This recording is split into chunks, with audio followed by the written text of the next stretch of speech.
ধৰণৰ বিভিন্ন পলিটিকেলাইজ কৰি ৰাইজক ভুল পথে পৰিচালনা কৰিছিল এছামে। কি কাৰণে কৰিব পাৰিছিল বুলি ক'বলৈ গ'লে সেই মিচিং স্বায়ত্তশাসিত পৰিষদ আইনখনত সুৰুঙা আছিল, তাত বিষয়টো স্পষ্ট কৰা নাছিল, আৰু সেইকাৰণে আমি তাৰ প্ৰতিবাদ কৰিছিলোঁ। সেই মৰ্মে অসম চৰকাৰৰ লগত বিভিন্ন পৰ্যায়ত আলাপ আলোচনা হ'ল। আলাপ আলোচনা কৰি 2005 চনত এই আইনখনৰ কিছু সংশোধন ঘটোৱা হ'ল। আইনখনৰ কিছু সংশোধন ঘটোৱাৰ পাছত অসম চৰকাৰে সিদ্ধান্ত ল'লে যে মিচিং স্বায়ত্তশাসিত পৰিষদৰ চাৰিসীমা থাকিব। ইয়াত মূল অঞ্চল কোৰ এৰিয়া আৰু ছেটেলাইট এৰিয়া উপগ্ৰহীয় অঞ্চল হিচাপে গাঁওসমূহ চিনাক্ত কৰা হ'ব। ইয়াৰ ভিতৰত বসবাস কৰা প্ৰত্যেকজন ভাৰতীয় নাগৰিকৰ সমান অধিকাৰ হ'ব।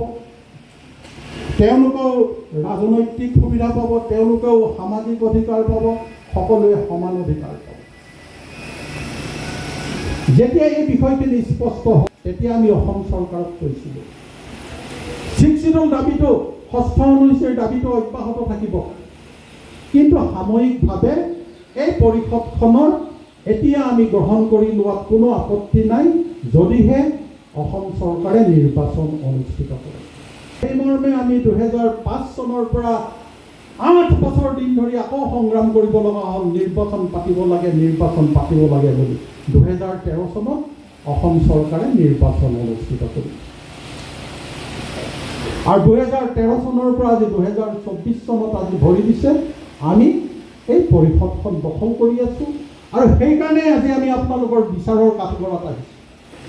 কিন্তু 2013 চনৰ আগমুহূৰ্তলৈ যদি আমি ঘূৰি যাওঁ, 1995 চনৰ পৰা 2013 চন সময়ছোৱালৈকে 18টা বছৰ, এই 18টা বছৰ যদি আমি পৰ্যালোচনা কৰোঁ, কোনে এই মিচিং অট'নমাছ কাউন্সিল চলাইছিল বুলি ক'বলৈ গ'লে